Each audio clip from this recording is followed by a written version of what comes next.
Hello and good morning, everyone. So we are on chapter 2 of the new book that we're going over, Be Obsessed or Be Average by Grant Cardone.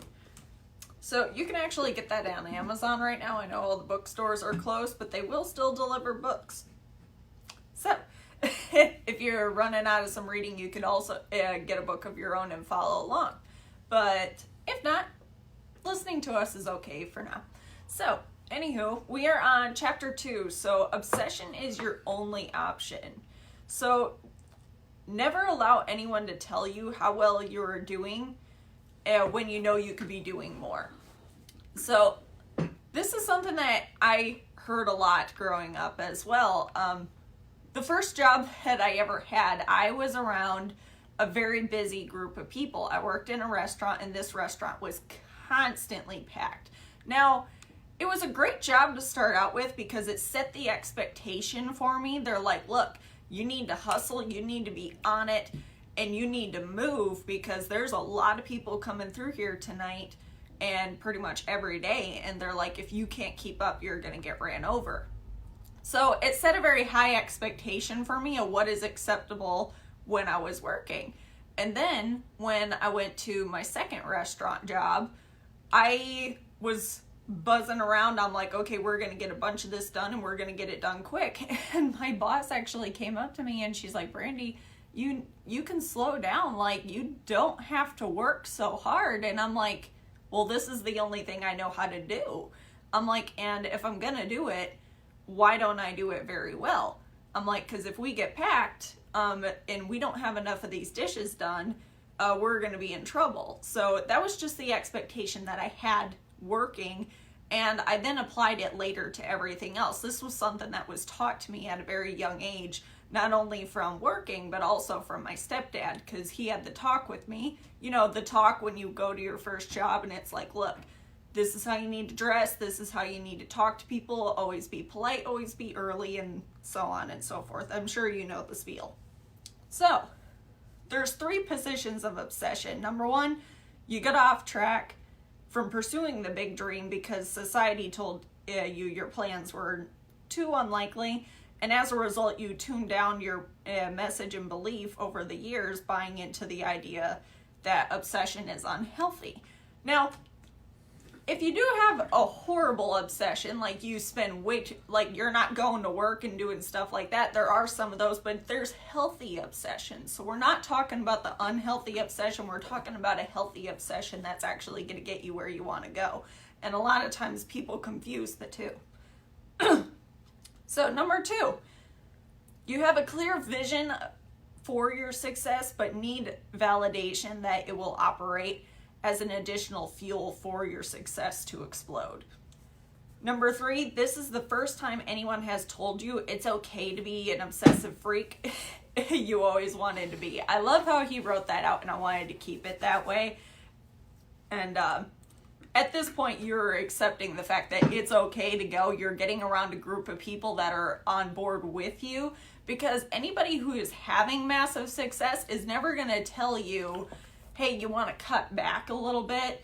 Anybody who's successful is never going to tell you that you need to back down a little bit. They're going to tell you to keep going, because since they've already gone through it, they know what it's going to take to get there, and they're going to encourage you the same way. Only you are responsible for your success. The obsessed embrace the fact that they are the only ones who are responsible for that, and you and only you can settle for less. And at the end of the day, people may feel sympathy for you, but they may offer a shoulder to cry on, but no one has enough emotional bandwidth or the financial capacity to help you make it all the way.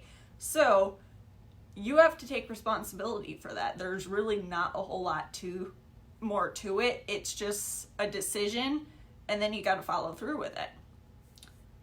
And it's okay to want it all.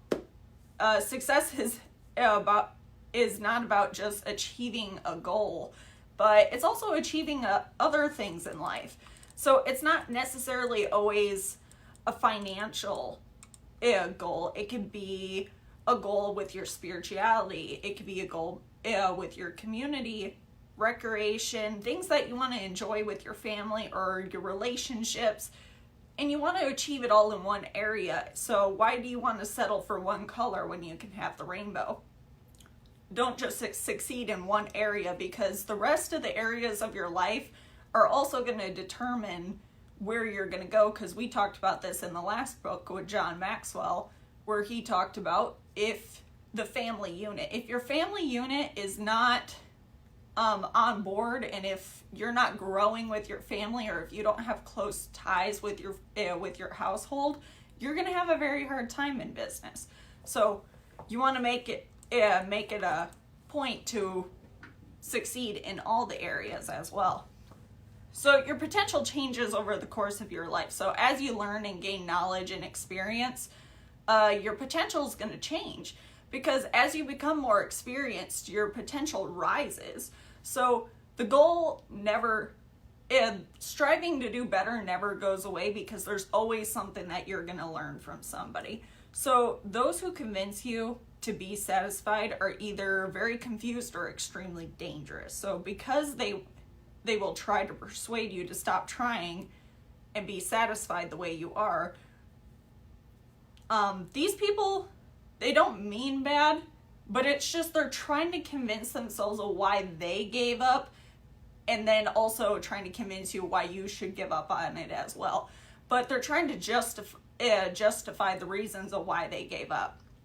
I heard this from, I actually went to Advanced Auto Parts the other day.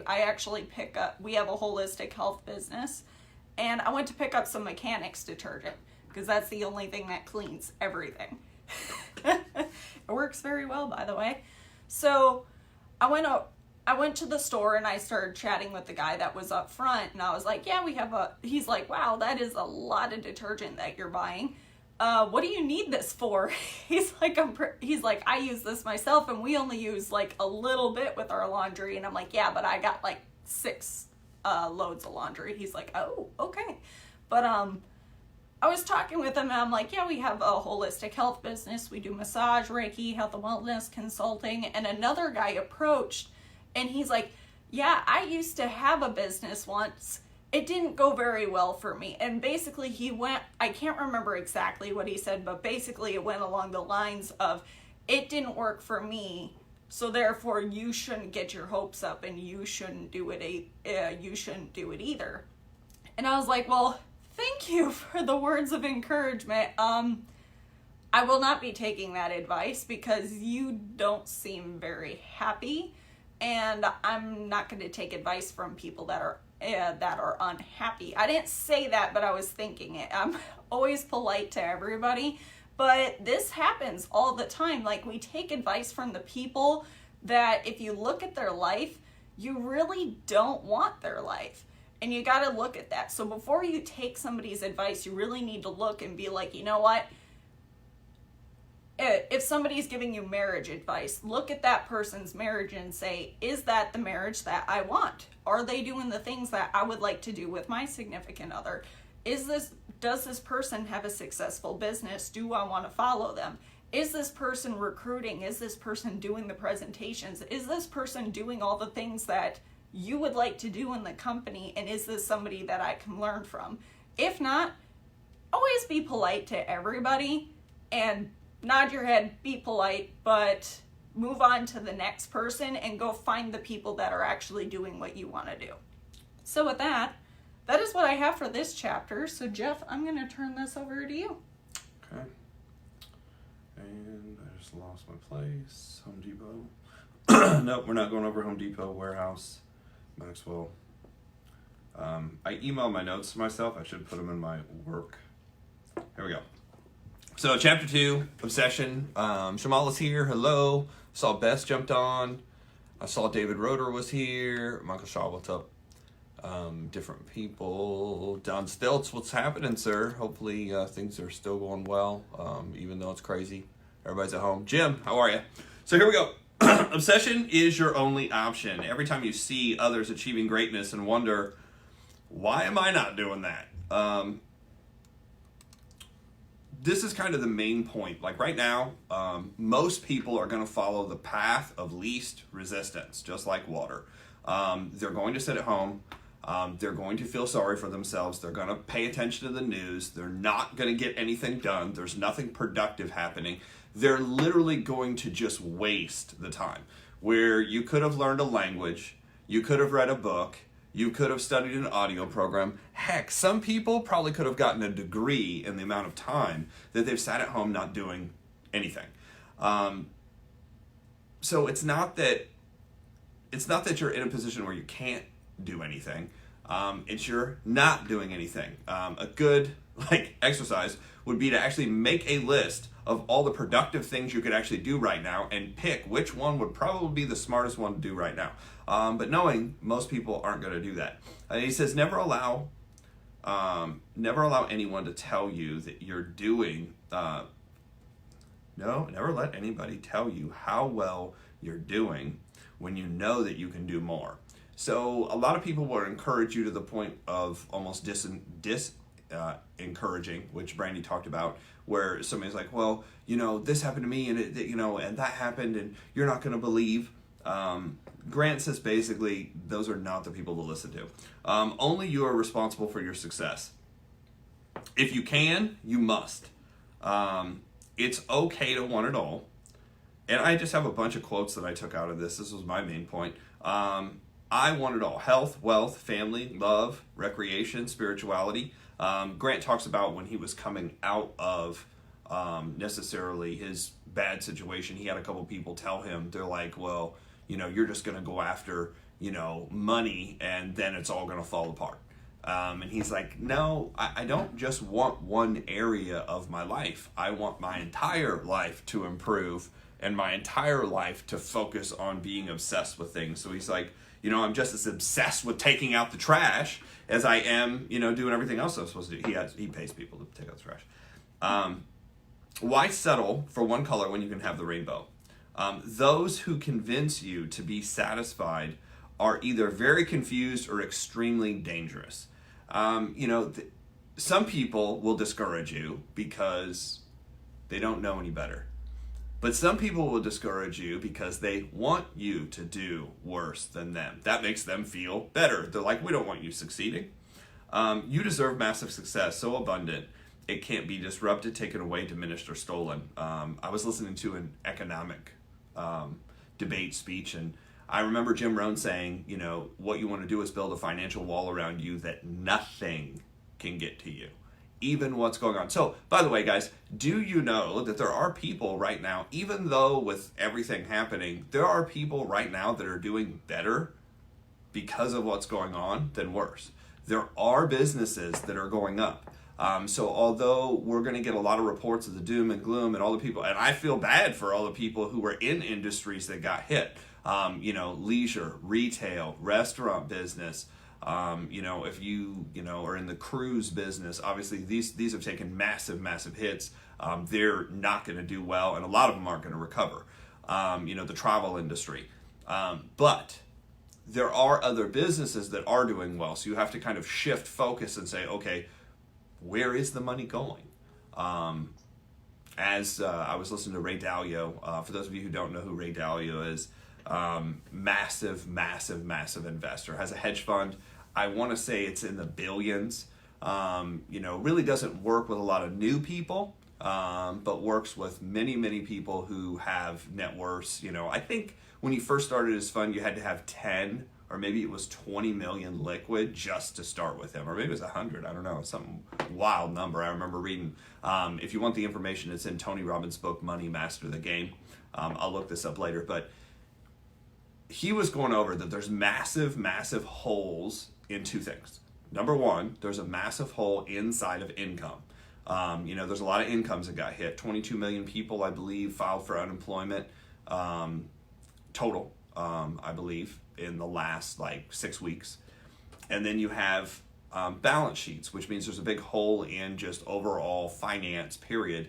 And he said, look, in the history of the world, especially in the last 100 years, we've seen this cycle happen before. He goes, that's the cool thing about getting old, is you can actually read history and see what happened last time and how it will recover. He goes, I don't think it's going to recover real fast, unfortunately. He goes, because the holes are so big, most of the time governments and financial institutions, they're going to print money and they're going to extend credit in certain areas to fill those holes. Meaning, where is the money going? It doesn't disappear, it just ends up somewhere else. Where's it going? If you can find it and find out where it's going, then you can recover faster, for those of you who are looking. And it's good to be in. So I went through, obviously, 2007 and 8. Leading up to that, I was building a real estate portfolio with no end in mind. And what I mean by that is I didn't put anything away. It was expansion only. And when everything hit and it just stopped, I was kind of caught off guard. I didn't have books like this. I hadn't read enough to know what was going on, to see the cycle of what was happening. I just basically saw the industry overnight gone. I said to myself, I'm never going to let that happen again, and I'm going to diversify. I'm going to go into things that have nothing to do with each other, that have nothing in common, that I know, based on history, will survive no matter what. And thank goodness I chose right. That was a guess, but I chose right. Shannon's here. Hello. So Grant goes on to say, the super successful will never tell anyone to do less, to do little, or to be satisfied. He goes, people who are more successful than me never tell me I'm good. He goes, only people who are doing less than you're doing are going to tell you to slow down. Only people who are achieving less, doing less, financially have less, are going to be the people who told you to slow down and stop. I decided I wasn't going to participate in what's going on, so we're just going to make it through. And the academic of average.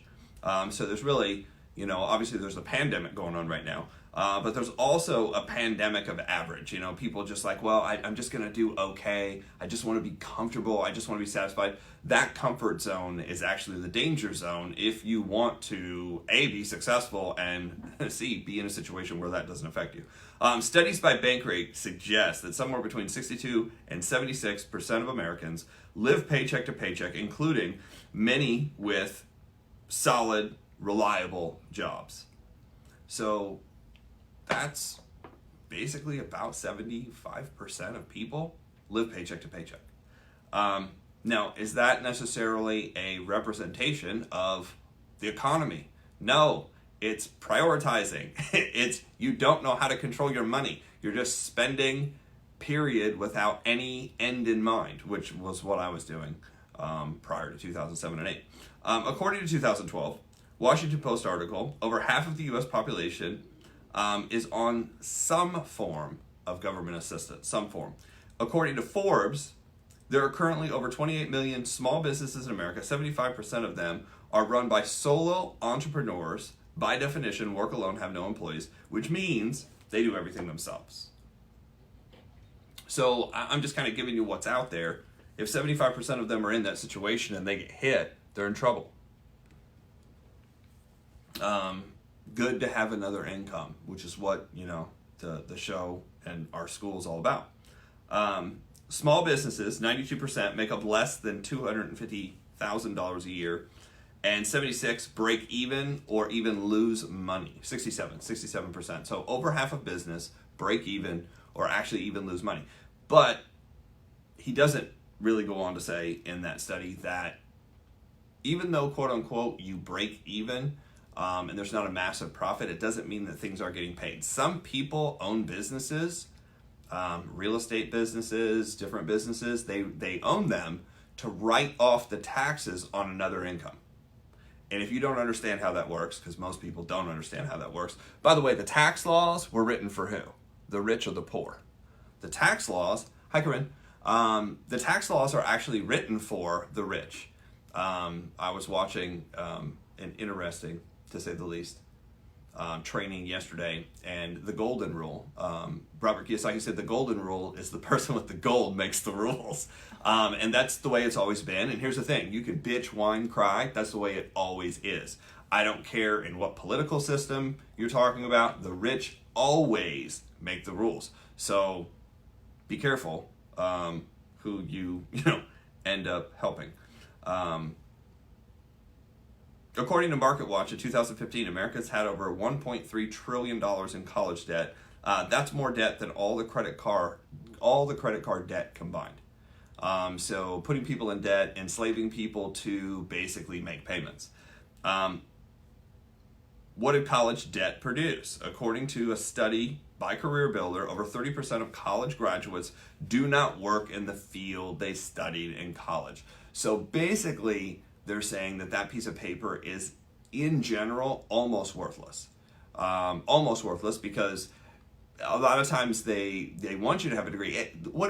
Here's really what a degree is today. Unless it's something technical, obviously we don't want brain doctors without educations, and we don't want pharmacists without educations, so I don't want them mixing something up by accident, engineers. But for most middle management, for most running a business, a 4-year degree just tells the employer, because now that I employ people, tells the employer that you're crazy enough to spend that amount of money and stick with it. You're more likely to show up because you have debt.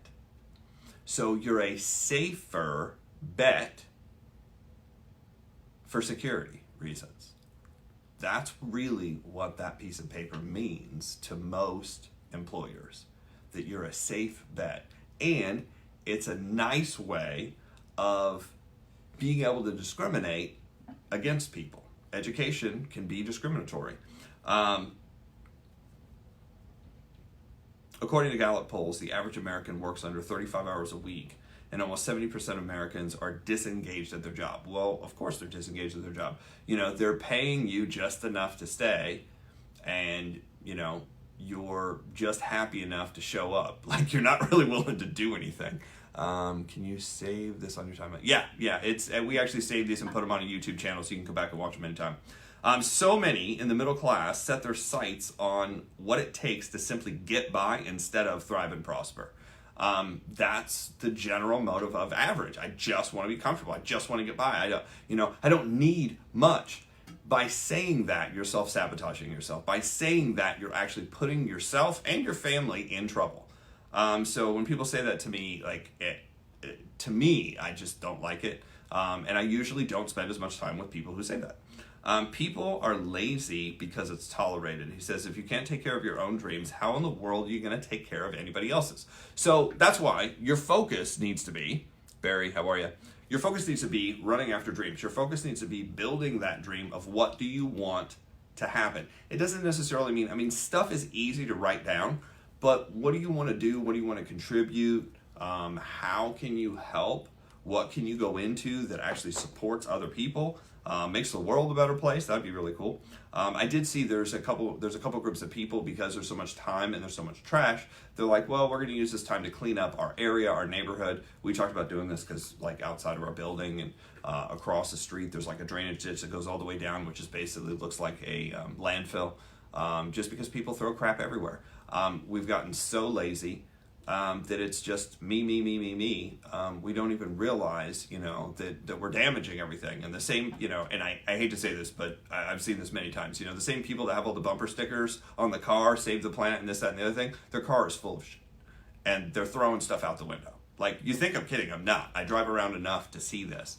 At one point I was in the car, I think one year I was 50,000 miles in a car. I can't tell you the number of people who do that and have the sticker on the back, save the planet. If you're worried about global warming, why in the world are you driving? If you can't make sense of your dream and reality, how are you going to encourage another to?